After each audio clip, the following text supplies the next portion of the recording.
Quel est le sens spirituel de l'évolution de l'être humain? Et bonjour tout le monde, j'espère que vous allez bien.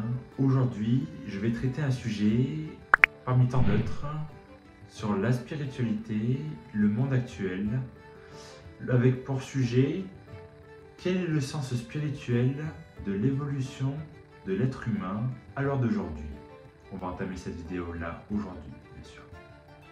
Depuis l'aube de la création, l'être humain a le pouvoir de créer ou de détruire des éléments dans le monde, soit en les rendant merveilleux ou soit en les rendant impurs.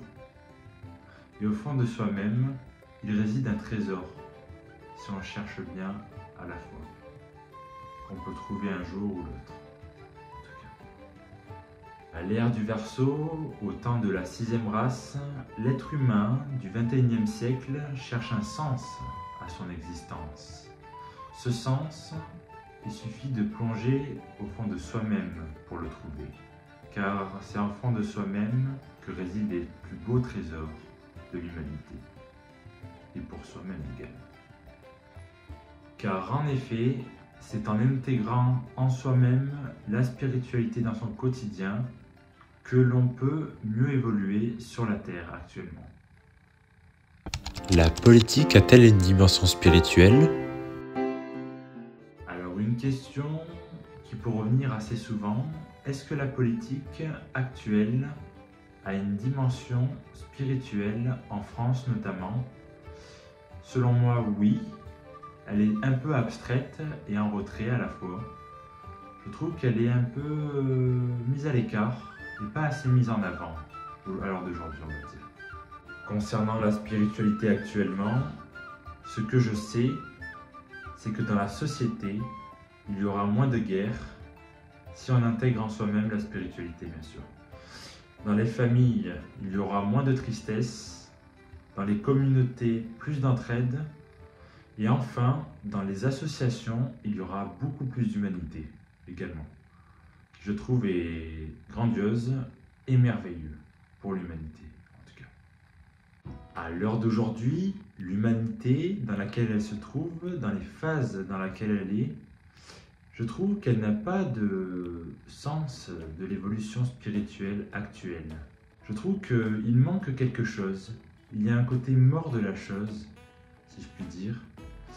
Ce qui permettrait de rebondir sur ça, c'est justement intégrer la spiritualité dans son quotidien. Car c'est à travers la spiritualité que l'on grandit finalement. Le côté authentique et naturel des choses qui va de soi avec ça aussi. Très important. Et enfin, pour ceux qui ne le savaient peut-être pas, l'humanité est son propre reflet.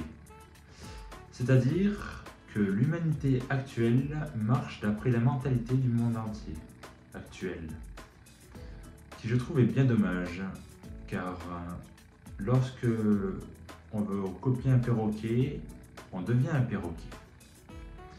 Et c'est pas là la meilleure façon d'être de nos jours, puisque c'est le risque d'être personne à la fin de tout bout de champ, bien sûr. Donc je pense que chacun doit reprendre tôt ou tard une place dans sa société, dans son monde actuel, doit devenir un individu, avoir un état d'esprit critique des choses, avoir un esprit amélioratif de la société pour être un bon élément par exemple, ou parfois péjoratif, avec des analyses constructives et parfois pertinentes et réelles et concrètes aussi, bien sûr. C'est ça que je veux dire. C'est ce qu'il faut aujourd'hui. On a besoin de tact, je dirais, de quelqu'un qui propulse vers le vif du sujet. C'est très important. Comme disait Krishnamurti, ce n'est pas un signe de bonne santé mentale que d'être bien adapté à une société profondément malade actuellement. Et il avait bien raison, Krishnamurti.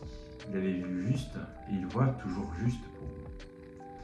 Car toute âme qui s'élève élève le monde de par son âme, son cœur et son intellect.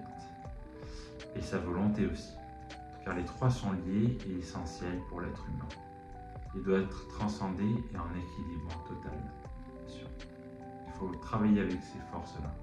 ces éléments qui vont vous permettre de vous élever intérieurement aussi. Que va-t-il arriver aux personnes ayant un mauvais fond dans la vie? Eh bien, ces personnes-là vont péricliter, décliner tôt ou tard. Tout comme les bougies, en fonction de leur composition, elles se décomposent plus ou moins vite. Et aujourd'hui, on constate les choses telles qu'elles sont, telles qu'elles pourraient être aussi, sur certaines personnes, certains individus qui peuvent être nocifs pour la société, dans le monde, par exemple en France. Il peut y avoir des personnes qui sont étroitement dépourvues de sens et qui parfois cherchent un sens. Et c'est le but de cette vidéo aujourd'hui, d'ailleurs, de vous émettre un sens dans votre vie et une quête donnée par moi-même pour aider le plus grand nombre d'entre vous aujourd'hui, en tout cas. Dans la vie, il y a une citation qui dit que rien ne sert de se plaindre sans offrir d'alternative. Et ça, c'est bien vrai d'ailleurs. Trouver un meilleur sens à son existence. Alors maintenant, je vais analyser un point important et mettre en évidence avec toi aujourd'hui. La plupart des personnes qui sont sur cette terre ont un travail qu'ils n'aiment pas. Donc ça se réfère à métro, boulot et dodo. Et je trouve ça bien dommage aujourd'hui que beaucoup de monde en arrive ainsi. Ils rentrent chez eux, ils vont devant des jeux vidéo, ils se renferment sur des séries, des films même, au point d'en oublier le reste, comme s'il y avait des lunettes Gear devant les yeux. Ils se voyaient la face et ils ne voulaient pas voir le reste du monde, l'améliorer finalement, que je trouvais bien dommage à l'heure d'aujourd'hui en tout cas. Oui. Bien entendu, Métro Boulot Dodo tourne autour de 3 axes principaux: le salaire, les dépenses et la santé. Et qu'est-ce que cela signifie? Si on regarde bien les choses avec certitude et analyse et esprit critique, eh bien, je perds ma santé à la gagner et je la gagne en la perdant. Pour la plupart des gens qui n'aiment pas leur métier, bien sûr. J'espère que vous avez compris cette citation et retenez-la, car elle peut vous aider beaucoup plus que ce que vous pensez dans la vie, en tout cas. Alors maintenant, j'ai une question à te poser. Quel sens as-tu dans ton métier actuel? N'hésite pas à me répondre dans l'espace commentaire. Si tu n'as aucun sens, tu me le dis.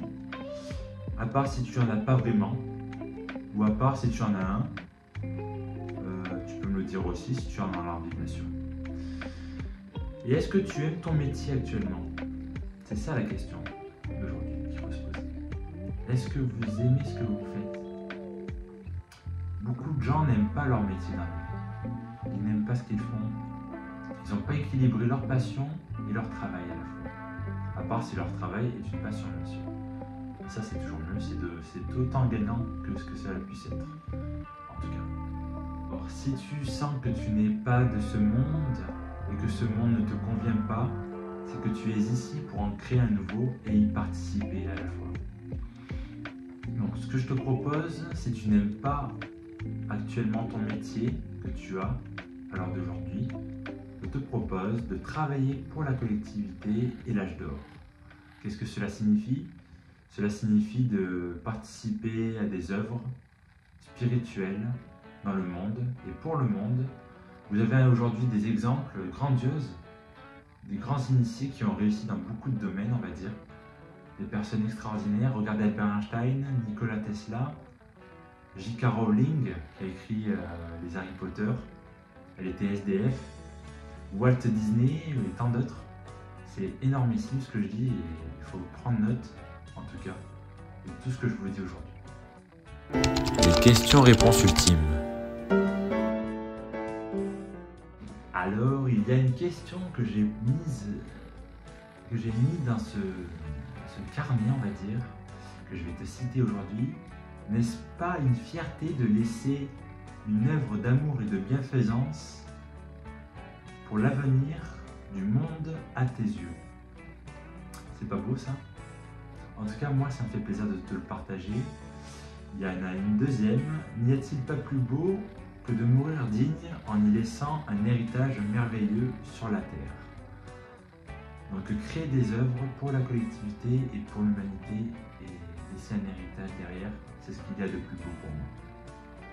Et en plus, en dedans, il y a quelque chose qui vibre. Vous avez une force à l'intérieur qui vibre au fond de vous-même lorsque vous faites ceci. Vous travaillez pour quelque chose dans le monde. L'extra-sociétal, l'âge d'or, je dirais. Avoir un métier suffit-il parfois? Parfois, participer à un métier ne suffit pas, car il faut être un citoyen de l'univers, un enfant des étoiles et une lumière pour le monde. C'est d'autant meilleur et toujours mieux. Donc, d'où l'importance de travailler pour la collectivité afin d'améliorer l'humanité. Aujourd'hui, c'est une force de faire ça, parce que vous serez doublement gagnant à la fin. Regardez tous ceux qui ont réussi à travers ça, en faisant de belles choses, avec un bel univers, en réussissant dans de beaux domaines, comme Picasso par exemple. Waouh! Léonard de Vinci, de grandes personnes ont réalisé de grandes œuvres et elles ont réussi quand même.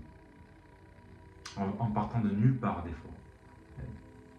C'est tellement beau, tellement merveilleux, énormissime, gigantesque, dantesque même. C'est grandiose. Ouais.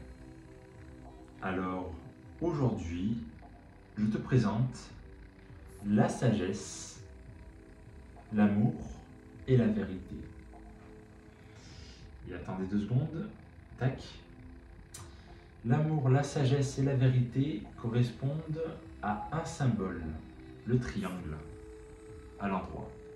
On est bien d'accord? Et le triangle inversé correspond à silencieux, immobile et aligné. Ceci est un symbole des alchimistes. Ça veut dire que toute âme qui a un bon fond, au fond d'elle-même, évolue le mieux possible. Et évoluera mieux que les autres, et beaucoup plus vite, et efficacement bien sûr.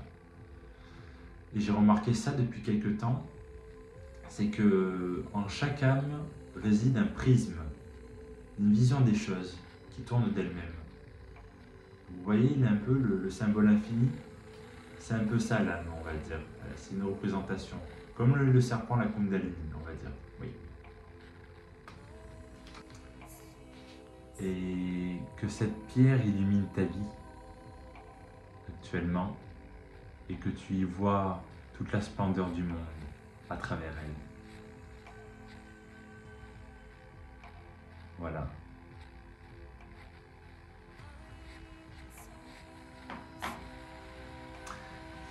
En tout cas, merci à tous d'avoir regardé cette vidéo, ça fait extrêmement plaisir. Je ferai peut-être une deuxième partie prochainement. Et prenez soin de vous, car les temps à venir seront peut-être troublés et peut-être de plus en plus troublés pour certaines personnes. Donc préparez-vous au changement. Merci à tous. C'était Anthony Chapman de la communauté Super Phoenix. Merci à tous.